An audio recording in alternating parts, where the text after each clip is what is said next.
Hey everybody, today we're talking Shazam, Volume 1, Meet the Captain.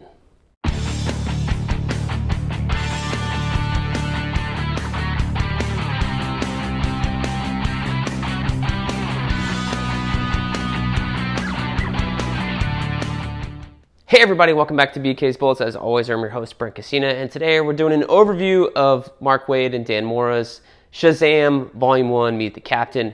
Now, this is a series that I would love to say go out and pick up right now, go support, all that shit. But unfortunately, as this volume came out, they said, hey, oh, by the way, Dan Mora and Mark Waid are leaving the book and we're going to cancel it with issue number 12. So I believe 11 came out recently and 12 is the last one on the books. There's a new writer and a new artist on it. They're following up on threads from Mark Waid's run or story here, but it's just not the same. It doesn't have the same magic, so to speak, which is a pun if you know Shazam, or Captain Marvel as he used to be previously called. So Mark Waid, this is the trade paperback. There is no hardcover. There has never been a hardcover. There will never be a hardcover. Apparently DC maybe, hopefully, is just doing more straight to trades instead of the weird, here's a hardcover, then here's a trade paperback a whole year later.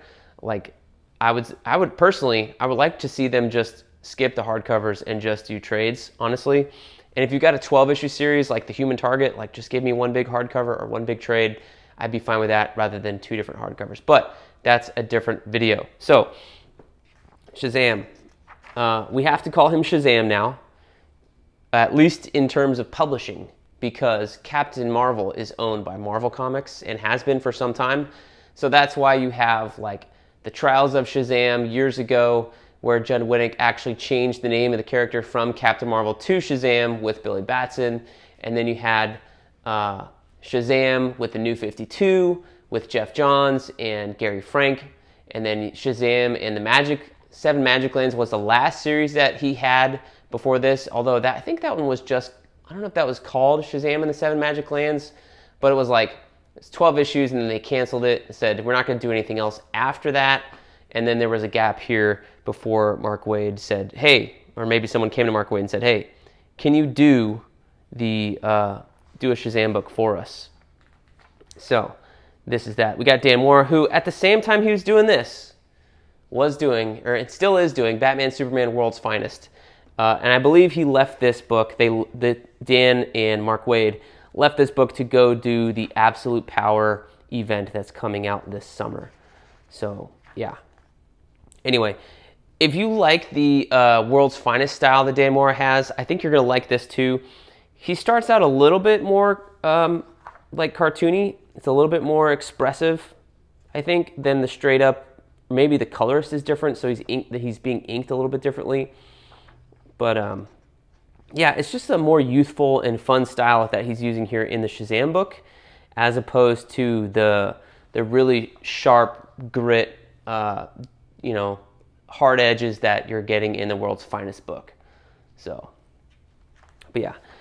So what's going on here? Well, we have Shazam, who's here, and obviously there's a problem with the character. If you can't say his own name when introducing himself to people, without turning into the character or turning out of the character. So they decide, and I believe in this first issue, just to call him the Captain. That's kind of, Mark Waid wants to call him Captain Marvel because he grew up with him as Captain Marvel, and we're just going to call him the Captain. So Shazam is the magic word, but the Captain is a superhero identity for young Billy Batson, who transforms into him with the words, Shazam! I like the first Shazam movie. The second one, not so much, but that first one's, I think, really, really good.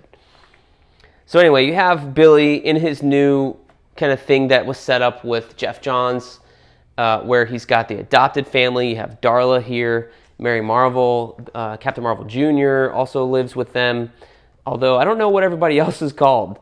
Psycho Pirate, the Rock of Eternity here, and this is more about like Billy dealing with the gods, right? And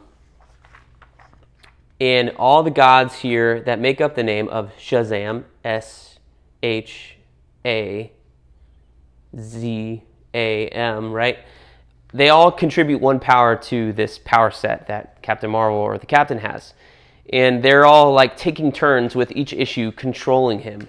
So one time he's really arrogant, one time he's really smart, one time he's really powerful, one time he's really fast. And so Captain Marvel's acting a little bit weird each time he transforms into the Captain, right? Billy doesn't exactly know what's going on. So he figures it out and then comes to blows with the gods towards the end of the book. But at the same time, you also have fun things like space dinosaurs, these freaking gorillas, Gorilla City. You have, I believe this is probably one of Mark Waid's favorite villains, this bug lady, Queen of Zazala, because I thought she popped up in his JLA run years and years ago. But yeah, it's just fun. Like, seriously, this is the most fun I've had reading a book in a long time, this Shazam book, which is why I'm highly, highly recommending it. Definitely, for sure. At least pick it up and trade. You're going to have a great time. Dan Mora can't miss, honestly. There is a Night Terrors tie-in that we paged through here. So, like, this collects 1 through 6, and then there was a Shazam Night Terrors stuff, which I don't think it was written by Mark Waid, but Mary goes on an adventure in there. But I think that's fine that it's not here. It's not really pertinent to the story. But yeah, it was kind of weird. Like, they had 2 issues, and then boom, you had 2 issues of Night Terrors. There was a pause in the whole publishing line, and then number 3 came out. So yeah, it was a little weird to stop in the middle of the story for frickin' Night Terrors. But hey, we did it for Shazam. So again, lots of fun stuff. The dinosaurs they're following up on in the last couple of issues of the regular Shazam run that I'm reading on my iPad, so they're explained and followed up here. Takitani shows up. You know, there's a whole bunch of cool stuff going on. Black Adam obviously happens next. But yeah, that's an overview of the Shazam book. Got the variant covers after each one, after the main cover by Chris Samney.